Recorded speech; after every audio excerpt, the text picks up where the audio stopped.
Hello everyone, and welcome to another episode of This Week in Oakland. Episode 6, in case you're still keeping count. And yes, I am still here at Oakland's beautiful Great Oak Park. You see the C1 stream behind us. This is Little Pond Brook, and I'm here on Knuckle Pass, which is a nice little cutaway that follows the stream all the way down to the Ramapo River.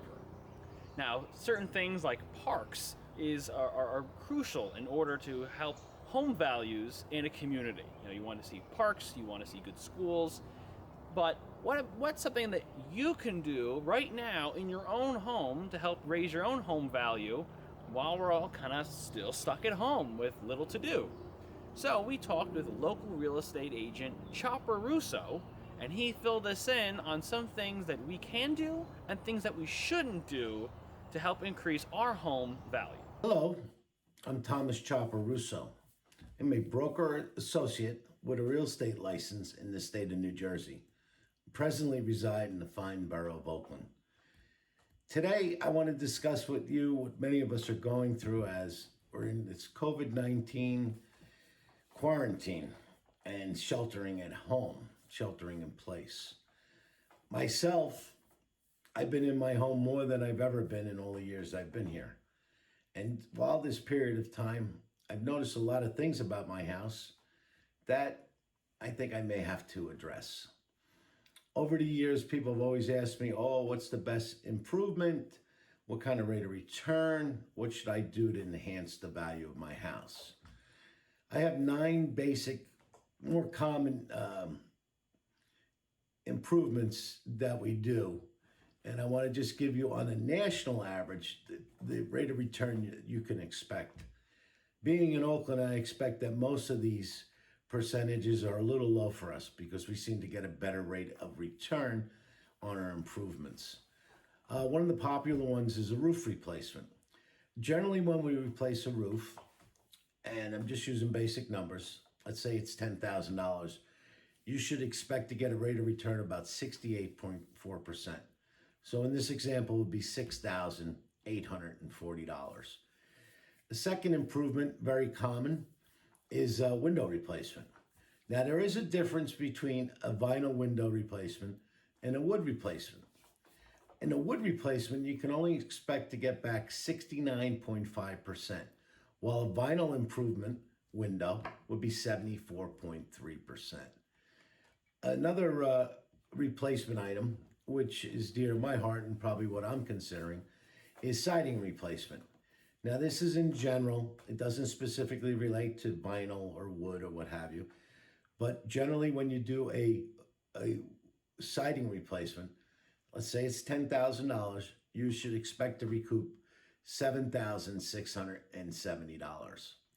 As we move along, the fourth more popular, and this is not really in any general order, just going from the exterior then into the interior, your entry door replacement, you would get back 91.3% on average if you replace your front door. Now, as far as colors go, they change. You can Google it. You can look at different sources online to find out what the trend is. Besides, it's your house. So whatever color you like, do that. All right? An enhancement that I've seen quite a bit as of late is people have been adding stone veneer to the front of their houses. And not only does it look nice, it gives a great rate of return. You should expect to return 97.1%. Understand generally, like when we're speaking to buyers and we're looking at houses, there's different features of a house, or it's the location of the house. Why does this house on this busy double yellow line get X, while the identical house in a different part of town that's a little bit of a quieter street gets a price of Y? Well, we always discuss that those items will never change, but what can change are the enhancements. And we always discuss about the enhancements. One of the more popular items is a bathroom remodel. Generally, on an average, on a national average, you can expect 70.1% rate of return on your investment. Personally, I think that's low. I can tell you honestly that we get a higher rate of return on a basement replacement in Oakland than in other places. Another nice enhancement is a deck addition. On average, we found that a $10,000 deck would increase the value over time of the home of $8,280. One of the more popular ones is minor kitchen remodel. And personally, I like the pot filler on the back of the stove, but that's up to you. I just like to cook too much. I can eat too much too. Anyway, if you do if you do a minor kitchen remodel, you can expect to get a rate of return of 81.1%. And the last item I want to share with you is a basement remodel. You know, you take a dreary basement and you make it into a fun and functional space. You should expect a rate of return of 70.3%. Now, these are national averages. Like I said earlier, I believe that Oakland, our percentage of retention is greater. You know, as we all know, for most of us, our home is our major asset, our major investment. And now that we're sheltering in place, I think we notice a few things that we didn't know before, and it's money well spent. One of the things talking about money is a lot of people have been furloughed. Some people are unemployed, so they were nice enough to offer forbearance, where you didn't have to pay your mortgage for 3 months. There are some different options and considerations that you have to look at before you even make this plunge. All right. When it first came out, a lot of people got hit negatively by the credit companies. That has been changed. I did know of one friend that did it right away and their credit dropped 88 points. That has been clarified and updated. So if you did do it, just rule of thumb, reach out to the bank, check your credit online, and make sure that if you did take advantage of the forbearance, you weren't impacted negatively. Do understand that if you do a forbearance, you would not be able to refi. And the reason why I bring this up, friends of mine in town looked at the different options, sat with their mortgage banker, and instead of taking advantage of forbearance, they found it more beneficial because we are at historically low interest rates that they refied their home. They lowered their mortgage by $600 a month, and they were very smart. Instead of paying on the first mortgage, the bank, the May payment, they put it into the refinance, and they don't have to pay. The next payment is due in July. So the refi picked up the May payment, and they don't have to pay the refi until July 1st. So basically, which way you slice it, they picked up a minimum of 2 months. But more importantly, at $600 a month savings, they saved over $7,200 a year. So I do tell you, historically, they're telling us this is some of the best rates we've ever seen. And if you're in a position with equity, it's a great time to refinance. So that's all I have for now. I hope you love Oakland like I love Oakland. Hope to see you in town, and God bless, and have a beautiful day. Thank you.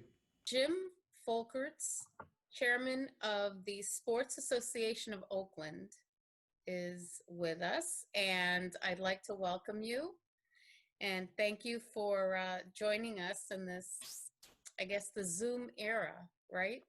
Mm-hmm.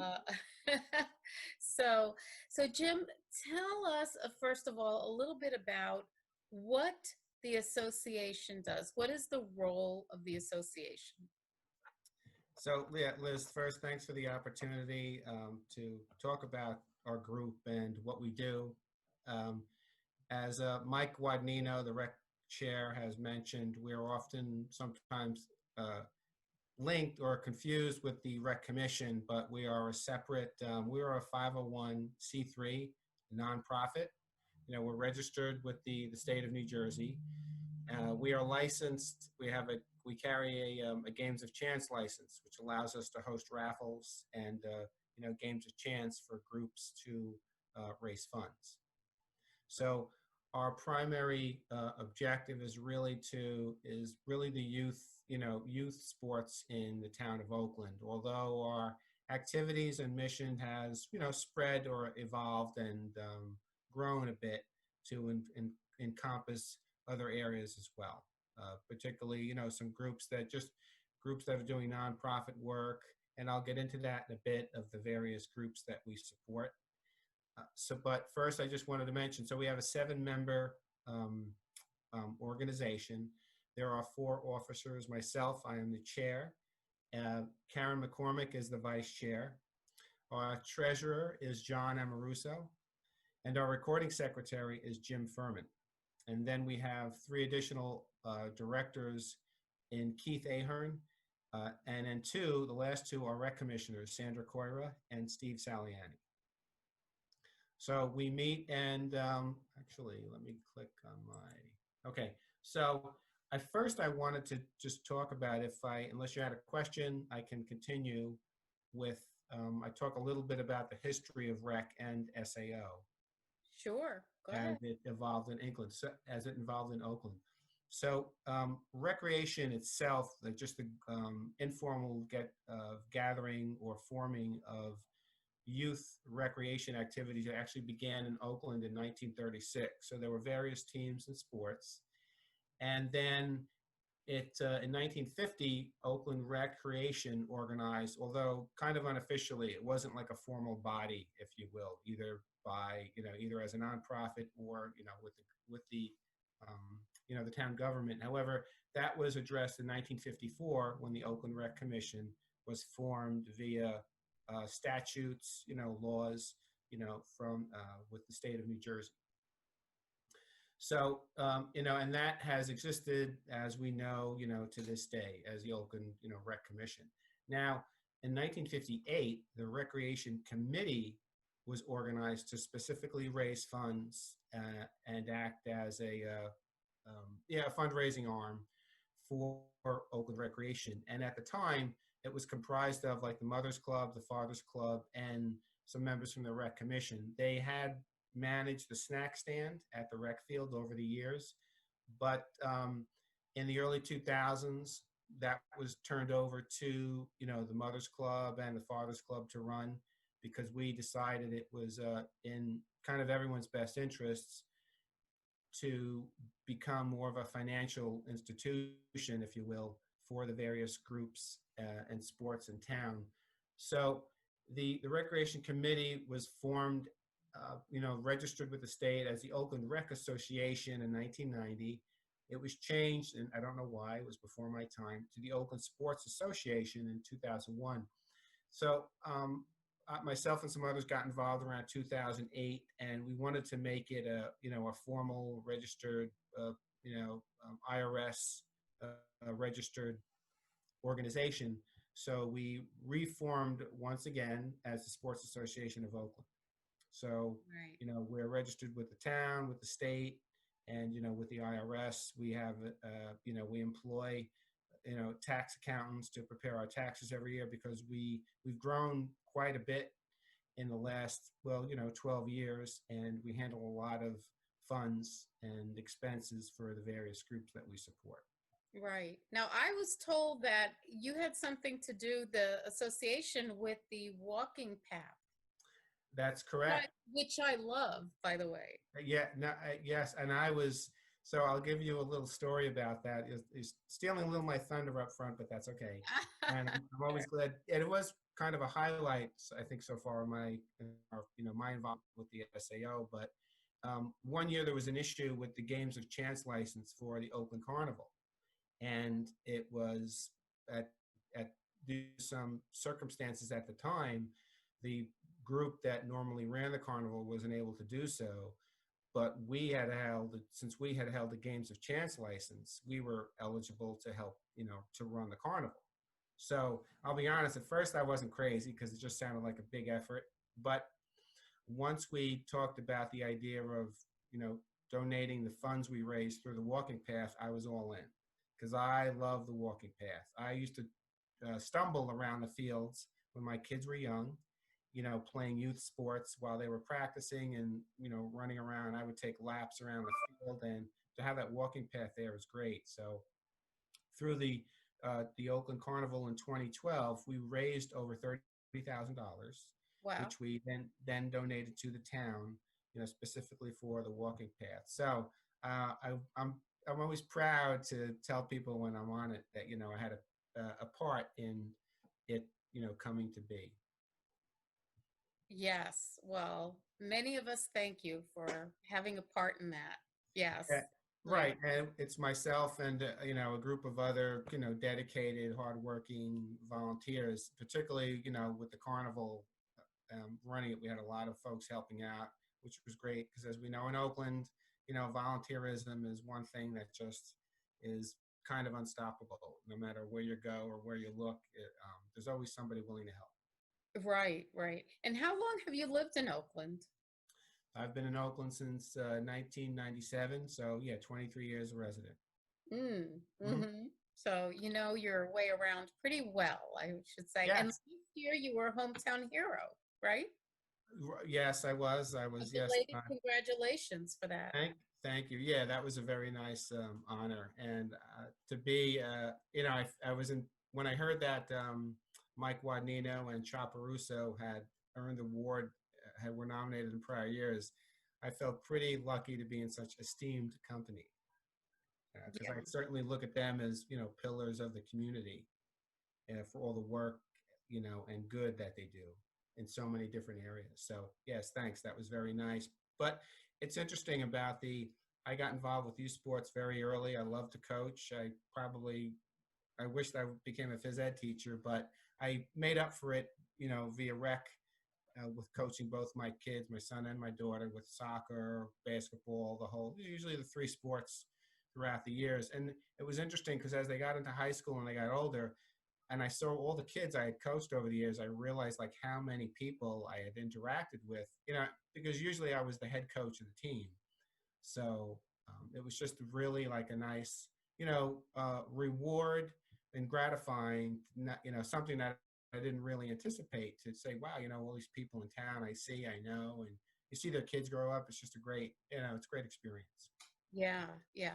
And what would you say that you were talking about volunteering, that having such a connection and getting so involved in the community, what do you hope that the community gets out of that, and what do you get out of that?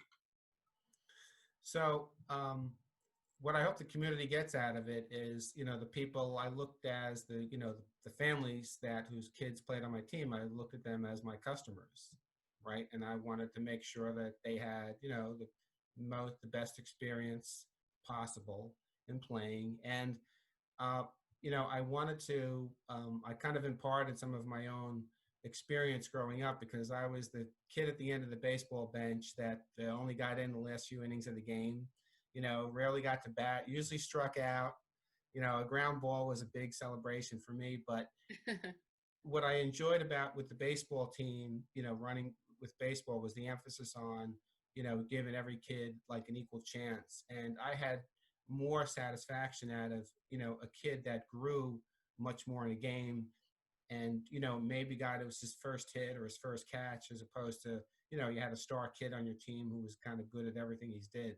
I took special enjoyment in, kind of facilitating the growth and, helping the kids that were like me, just weren't very good players, but they loved to play the game. Well, And I think that's great because, I mean, it's easy to support the kid who's the star, but really, I would say most kids aren't, right? And you would hope that they get something out of sports beyond just athletic skills, confidence in themselves, have fun also.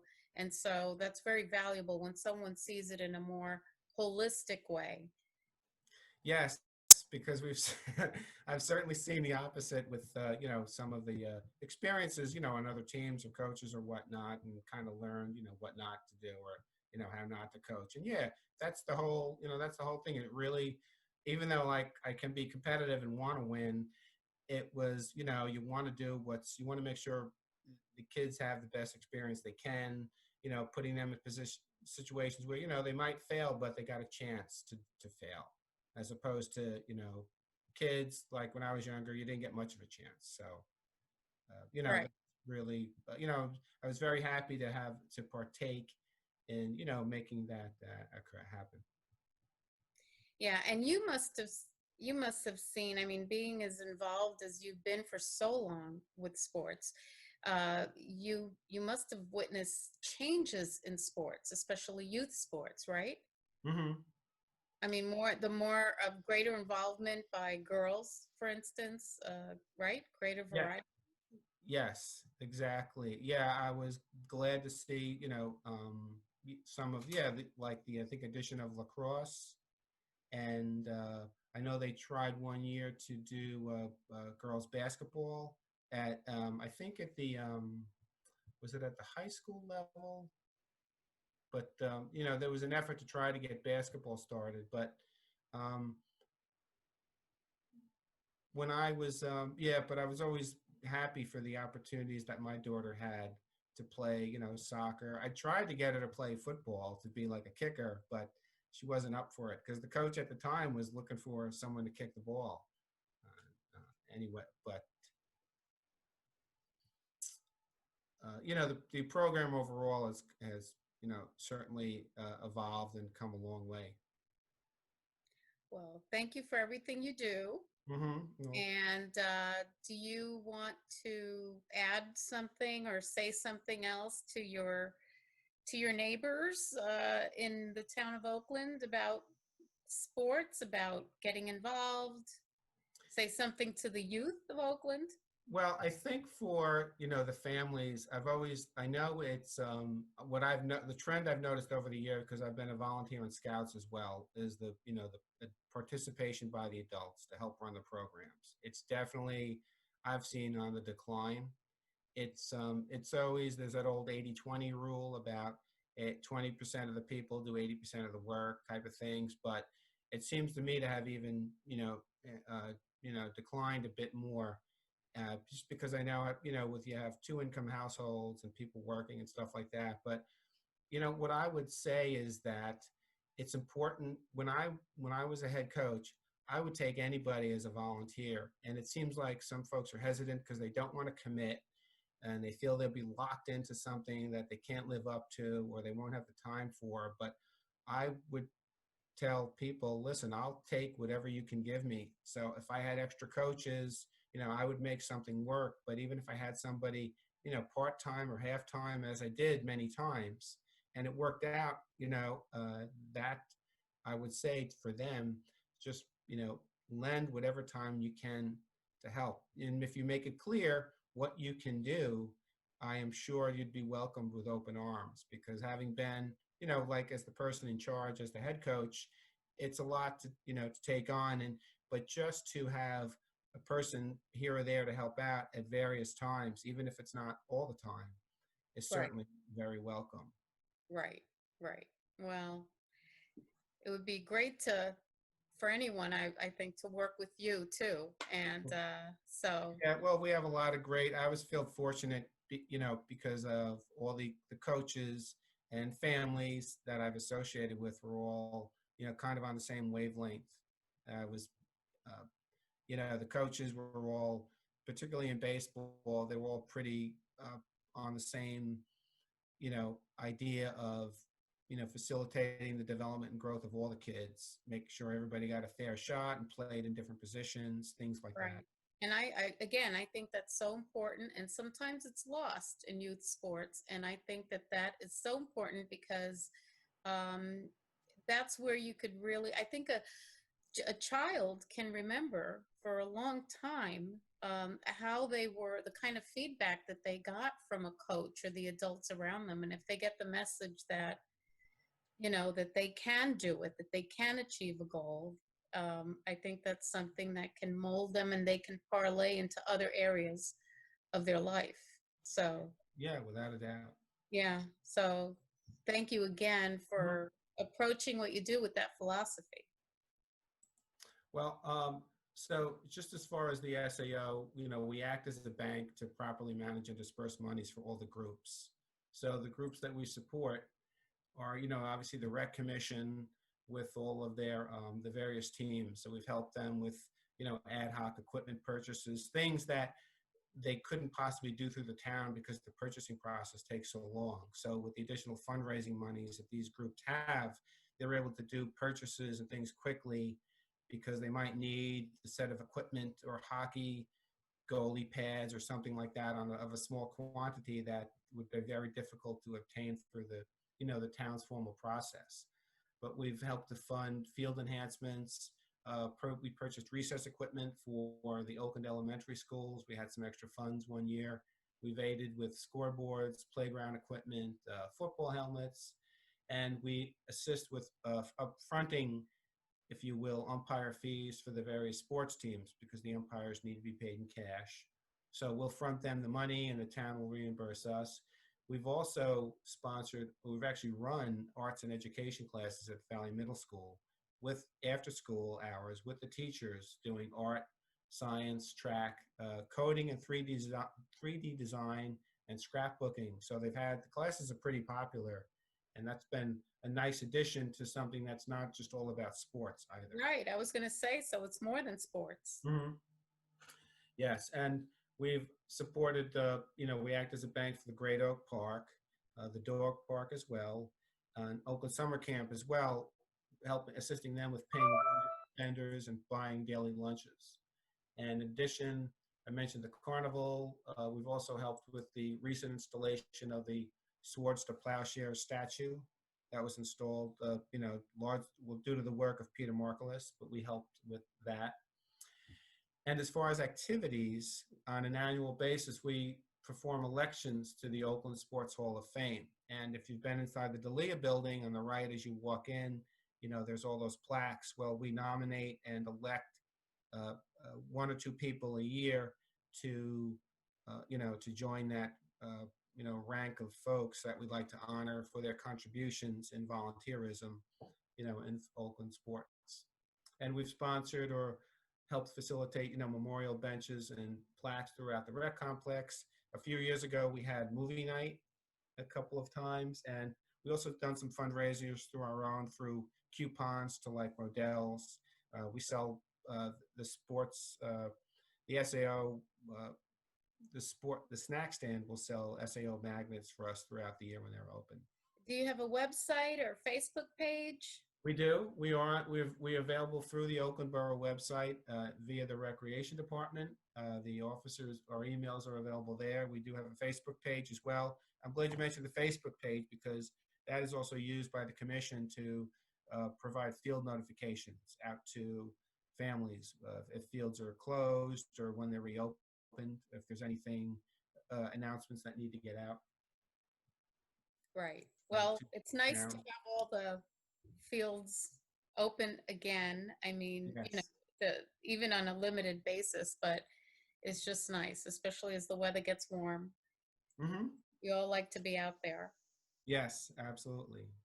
So, that kind of covers what I wanted to convey about the Sports Association. So I want to thank you as well and the Oakland Communications Commission for this opportunity, to share our message, our story about, the work that we do.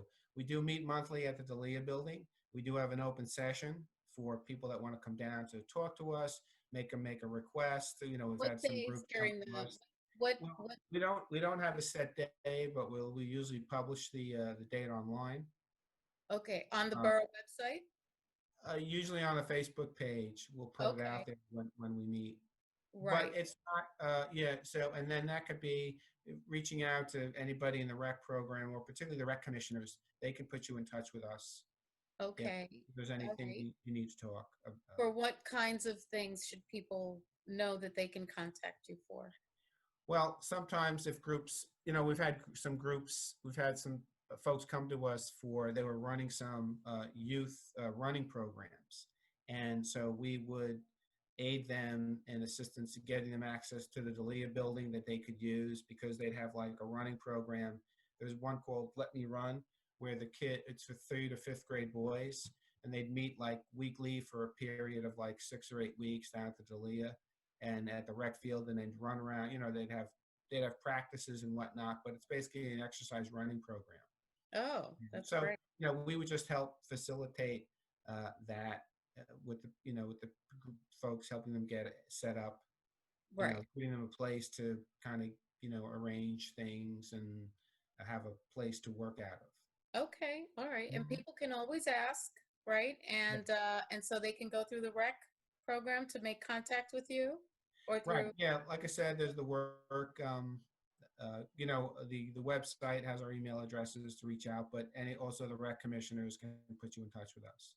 Great. Wonderful. Wonderful. Well, Mhm. thank you so much, and thanks Okay. for taking the time to talk about the association.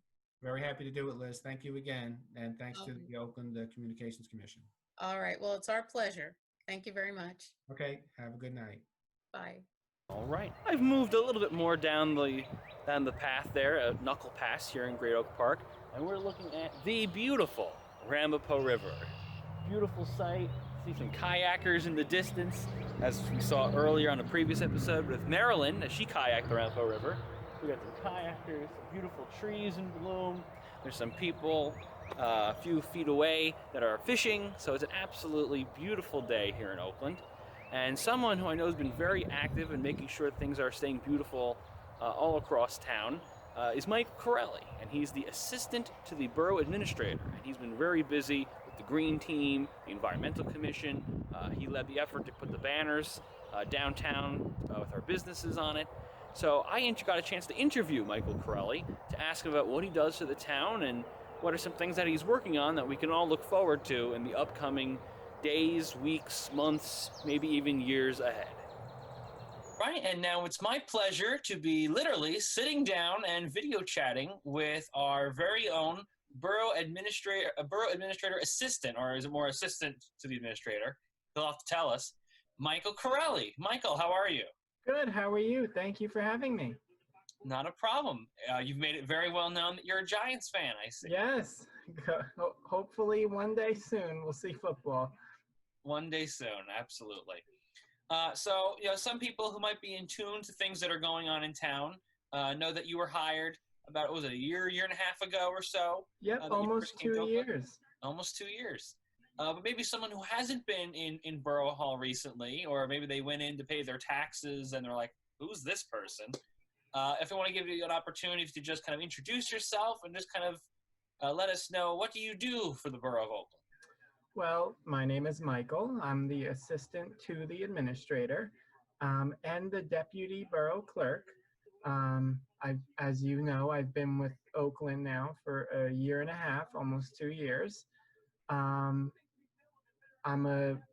I live in Riverdale, New Jersey, which is close. So my commute is very close to work, which is really great.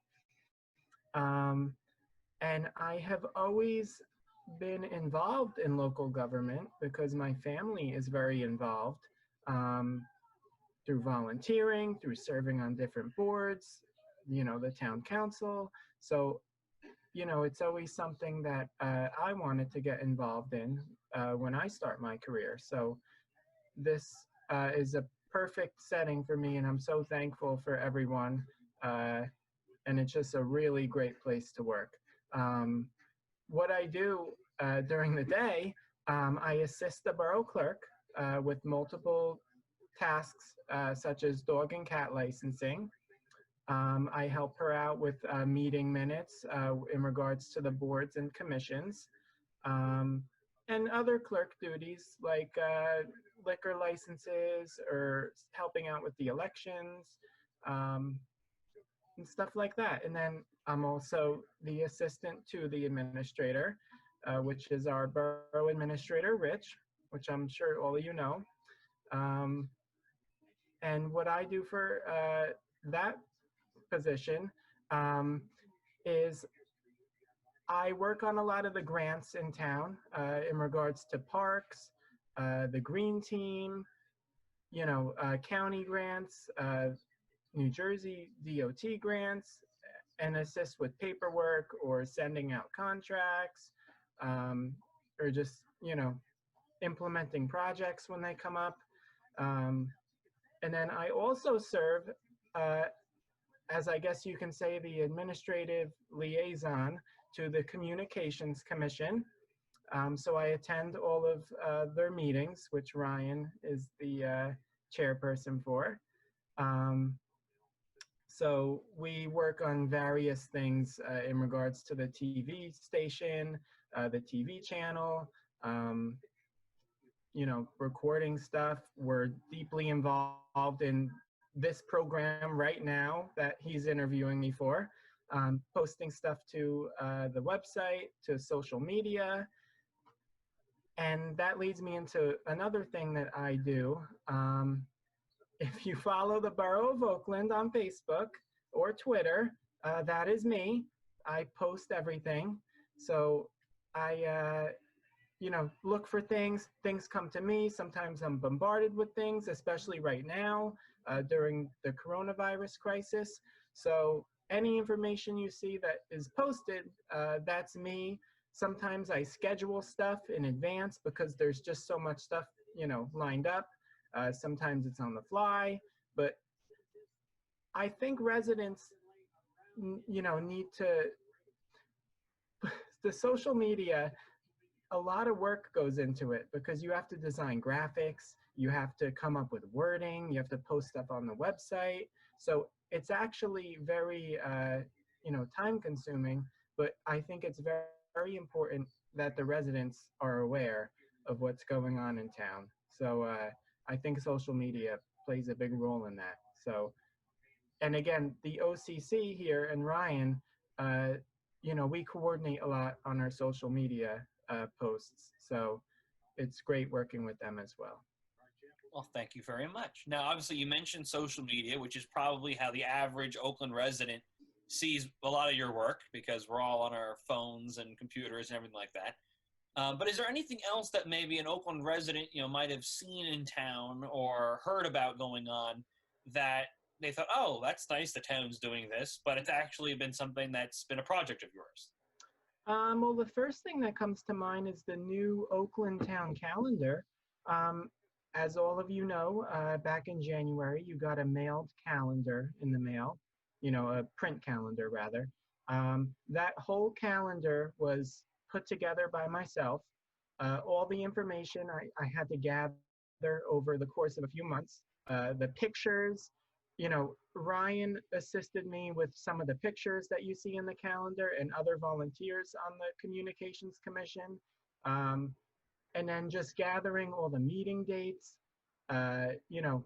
pictures, events, all the boards and committee meetings, the council meetings, all of that stuff was in the calendar. So it was put out for the first year, and I think we got some good feedback. So probably in like September, I will be starting to work on next year's calendar, which residents will see come again. All right, and we can look forward to the next edition of the Oakland Town Calendar. Yep. Now, is there anything that you can give us a preview about that's in the works? Anything that, maybe over the next few months, year or two down the line that Oakland residents can start expecting, seeing that's maybe a project of yours? Well, I have been working on a lot of grants, paperwork, just coordinating stuff. So I think some things that the residents will come to see that maybe I have been working on or been working on with someone else in the office would be some grants that might be coming together and projects being completed, such as the senior center is getting a generator installed. So that's some paperwork that I've been working on. Another thing that comes to mind is our tennis courts down at the rec complex are going to be worked on. I think resurfacing. So that's another grant that I have been, coordinating with other people. It comes together, a lot of people put in the work and you get a full project out of it. So obviously recreation, the borough administrator, the DPW, the, you know, everyone, the council liaison. So those are a few things coming up. All right, so everyone will have to keep their eyes peeled then for that. And I'll end with a nice softball question, I guess, for you. Because, you'll be working in town, like you said, it'll be 2 years in a few months. So I guess, you've gotten to know the town, you've gotten to be involved. You've seen, different people come and go, many different volunteers, committees, boards, you name it. I guess just in general, in terms of now that you've been working in Oakland for almost 2 years, not just from even a point of view as an employee, but even as someone who's now frequently in the town, maybe more than you were previously, what kind of stands out? Like, what are some things that you really like about Oakland? Well, I can tell you 100% that Oakland has the best volunteers. I cannot tell you, the volunteerism is outstanding. And myself being a volunteer in my hometown, I see that because in my town, there's, it's just Oakland has so many volunteers putting in excessive time and energy into projects that, serves the residents. And I just think it's great. The volunteers, the time people put in, especially for this TV program that we're recording right now, countless hours go into editing, to recording, to making graphics, to posting on Facebook, on YouTube, on our TV station. And I just think the volunteerism is excellent. And it's something that I admire from all of the volunteers in Oakland. Absolutely. And that, and it's important to make sure that, as people, are volunteering, that, I think it's kind of just part of Oakland's nature that we want to make sure that other people are also getting involved. You train the next generation to be involved. Yep. So, but there's been a lot of people in Oakland who have been volunteering for a long time. And, we're both young gentlemen who are getting involved ourselves. And, I would hope that that continues to be passed on to continue making Oakland a great place. Yep. So I guess very quickly, if any Oakland resident wanted to reach you, they had a question, they had a comment, what's the best way to contact you? Residents can contact me at the borough phone number. It's 201-337-8111, and my extension is 2026. And residents can also reach me by email at assistadmin@oakland-nj.org. And another way you could perhaps reach me is message the borough Facebook, as I monitor our social media sites. So again, any questions, feel free to reach out to me anytime. All right. Well, thank you very much, Mr. Michael Corelli, and we'll see you coming up, I guess, sometime at Borough Hall. Yes. when we are able to re-enter Borough Hall. Yes. I should know, because we should all remember to stay safe and keep our distance. So thank you very much, Michael, and thank you. Hopefully we'll be talking to you soon, and residents can see you at Borough Hall when it is safe to do so. Thank you. A lot of us are working from home remotely during this COVID-19 epidemic, and even in the future, a lot of you probably do work from home quite often. Now, one of the things is if you're sitting at your desk 5 days a week for several hours at a time, it's not really that healthy. On a nice day like today, I've been very fortunate to walk all around Great Oak Park and take a tour around. But, sometimes it's really rainy days and you can't get out, or you're just stuck at home during the work week. So we spoke with Dr. Michael Guadagnino, who is a local chiropractor, and he gave us some tips and tricks in terms of some good stretches to do in order to make sure that we're staying healthy and staying fit during this COVID-19 epidemic. Hi, I'm Dr. Michael Guadagnino. Most of you know me in Oakland as the recreation chair, but I'm also a practicing chiropractor. I've been in practice for 30 years. This past week, the Oakland Communications Commission asked me to do a video on some stretching to help people, especially during this time of quarantine. And I gladly offered to help out. What I'm going to do is do some stretching exercises. I'm going to have my 20-year-old daughter, Nicole, is going to demonstrate them for you as I discuss and explain how they're done. I want you to keep in mind that she's 20 years old and very flexible, that if you're a little bit older in age, you may not be as flexible, so don't try to compete with her. Do what you can do. We're talking about here, we're stretching in a non-competitive type of way. Of quick disclaimer is that you shouldn't try any exercises unless you've been cleared by a medical professional. So with that, we'll get started. It's a beautiful day out. We're going to do our exercises outdoor. Sunshine and fresh air is really good for your physical and mental well-being. So we're going to take advantage of today and do these outside. With our stretching exercises, we're going to break it down in 3 parts: low back, middle back, and the neck. So first we're going to start with the low back. So some exercises when getting up in the morning. You can line your back, please. When you're getting up out of bed in the morning, just want to do a nice little stretch for your back. So I'm going to ask you to grab your knee, hold, nice and easy. We're bringing it to the chest. Get a nice little stretch in the low back. We're holding that for 5, putting it down, and then we're switching to the other side. Grab that, pull it, hold it for a count of 5.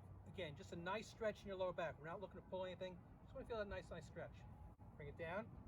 We do each side 5 times. Then we do both legs together. Again, hold it for a count of 5. Then you bring it down. And again, you do that for 5 times. I'm going to be talking a lot about 5s. We're going to do hold things for 5 seconds. We're going to do them 5 times. Next exercise, roll over, face down. This is the opposite of the other side. The other side does some flexion. It flexes your body. This one we're going to do some extension into the body. So put your arms in the side like a push-up position and stretch your back up. So we're just lifting our shoulders. We're getting a nice stretch in the lower back here. We're going to hold that for 5. We're going to bring that down. And we're going to do it again. Again, we're going to do this 5 times for a count of 5. If it becomes too easy for her, what we're going to do is now come up a little higher. We're going to bring our shoulders up more and get more of a cobra position in your lower back. A nice stretch in your lower back. Again, hold for 5 seconds, bring it down. And again, 5 times. We're not going to push it. We're going to do it nice and easy. Try to do what is within her stretching capabilities. There's no need to push anything. What we're going to do is start with another exercise. And this one is for a muscle which is called the psoas muscle. A lot of times when people have a hard time getting up from the seat, getting up from their car, the psoas muscle is tight. If you turn to your side, please. The psoas muscle is almost like a C. It attaches to low back, it crosses and goes into the hip. And when it flexes, just bring your knee up, it does this. It flexes the hip. It's a hip flexor. Bring your leg down. So when that muscle gets tight, it gets tight in this position. It makes it very difficult for people to extend backwards. So we're going to do some exercises here to help loosen that up. So the first thing we're going to do is nice and easy exercise. Swing your hip. Nice and easy. Do that for 5 times. Bring it down. We do 5 sets of that. Nice and easy, swinging, get that psoas muscle warmed up a bit. Next thing we're going to do is we're going to get ourselves in a position. We're going to put the right foot forward. What she's going to do is she's going to lean into the knee, and feel that stretch in the lower back there. Nice stretch on that. Easy, within pain tolerance, within her stretch tolerance. Then come back. Hold it for 5. Do it 5 times.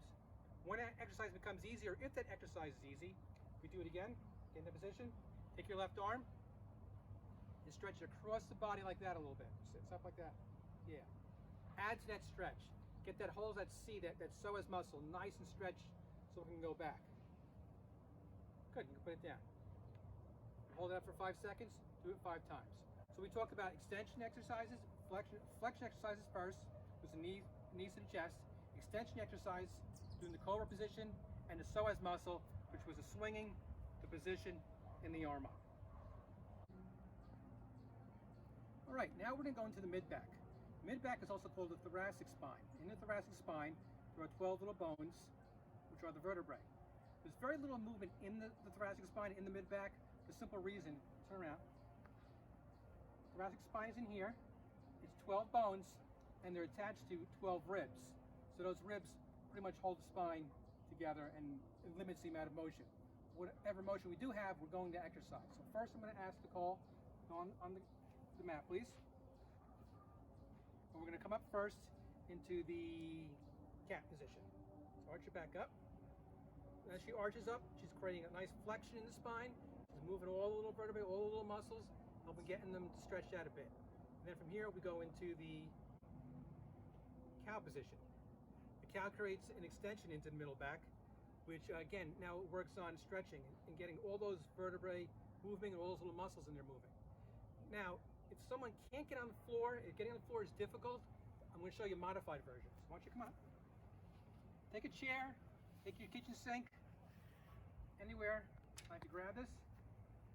And just from here, we're going to go into the position. Into the cat position. Just creating a nice curve back there. And into the cow. Creating the extension in there. Just a modified version if it's difficult getting on the floor or getting on the bed doing the exercise. We're just looking to get some stretching. We're not looking to compete with anybody. We want to get your back moving nice and flexible. One last thing to work on the middle back is in the upper middle back, your trapezius area up here. So we're going to have you stand and face the camera. We're going to start first bringing your shoulders all the way up to your ears. Nice and tight up to your ears. Hold that for a count of 5. And bring that down. All the way down. You want to feel a nice stretch in here. You want to, again, hold that for 5. Again, we're going 5 seconds, 5 times up for 5 seconds and down for 5 seconds. Same thing too with the exercise of the cat-cow. Holding for 5 seconds, doing them for 5 times. All right, last we're going to work on is the neck region, or the cervical region. The neck moves in 6 different planes. 6 planes are forward, flexion, back, extension, that's 1 and 2, come back to the middle, side, this way, 3, side the other way, 4, back in the center, and turn towards me, 5, and turn the other way, 6. So it has 6 planes, 1, 2, 3, 4, 5, and 6. What we're going to do is nice and slowly flex your head down. 1, count that to 5 times. Go back in position 2. Hold that for 5 seconds. Again, just be careful. Be easy in this. We don't want to force anything, especially in the neck. Come back in the center. Bend towards the right side. Hold that for a count of 5. Bend the other way. Hold that for a count of 5. Come back in the middle and turn. Nice stretch for 5. The other way, a nice stretch for 5. Come back to the center. If those are easy, if you have good plane, good range of motion, there are 3 other stretches you can do for that. That is to take your hand and just nice and easy, feel a stretch in this area right here. We don't want to force it, we just want to feel a nice stretch there. Hold that for 5. Come back, switch sides. When we're stretching here, nice stretch, 5 seconds, hold it here, come back, and then take your hands behind, and just a nice stretch forward. Nice stretch forward, getting those paraspinal muscles in the mid back stretched out a little bit. Really be very careful with this, be very easy with this. And only do those with the hands stretching if you have a lot of range of motion there, you just want to help it kick it up a little bit more. Last thing I'm going to show you is a little bit of an isometric exercise for your neck. Keep in mind those same 6 planes. This one you have to really pay attention with. You want to keep your head straight, put your hand in front. Now she's going to bend forward into it, but she's not going to move. She's creating that flexion position against her hand. She'll hold it for 5. She'll put her hand behind. So what she's actually pushing this direction, but she's resisting with her hand, not allowing her to reach that. It's an isometric. Put your hand on the side of your head, and then she's going to bend this way into it, but she's not getting any motion into it because she's resisting with her hand, isometrically, and doing the same thing on the other side. That's the 4th position. Now put your hand aside. You want to rotate? No, don't keep your head straight. Rotate into the hand. Push against it, and then the other side. Push against it. Again, 5 seconds for each of them. If you can do it 5 times, don't force it with the neck. 1 or 2 times would be enough. And just to kind of get that motion and that strength back in the neck. Okay, those are some basic stretching exercises. A lot of us have been cooped up for weeks on end, and spine gets tight. We're just giving you some nice stretching exercises. If you can't do all of them, don't force it. Just do what you can do. But any exercise, any stretching is better than none at all. I'd like to thank my daughter Nicole who helped us out here. Don't compete with her what she did. She's a 20-year-old college athlete. She's a soccer player. And let's just do all what we can. If you'd like a printout of what I did, contact me through email. Don't use my recreation email. Contact me through my office email, which is drmguad@gmail.com. It's drmguad@gmail.com. Again, have a great day. Thank you, and be well. Thanks again for joining us for this episode of This Week in Oakland. We greatly appreciate all of you who continue to watch the program and share it with your friends and family and neighbors. and we look forward to seeing you on the next edition of This Week in Oakland as well. As always, remember to sign up for Swift Reach, sign up for our borough newsletter, all of that on the borough website at www.oakland-nj.org. And if you want to send us your pictures of how you're showing support for our first responders and essential workers, you might see your photograph and your family's name on a slideshow in a future episode of This Week in Oakland. So send us those photos at occ@oakland-nj.org. I'm Ryan Schwertfeger, and we'll see you next week for another This Week in Oakland.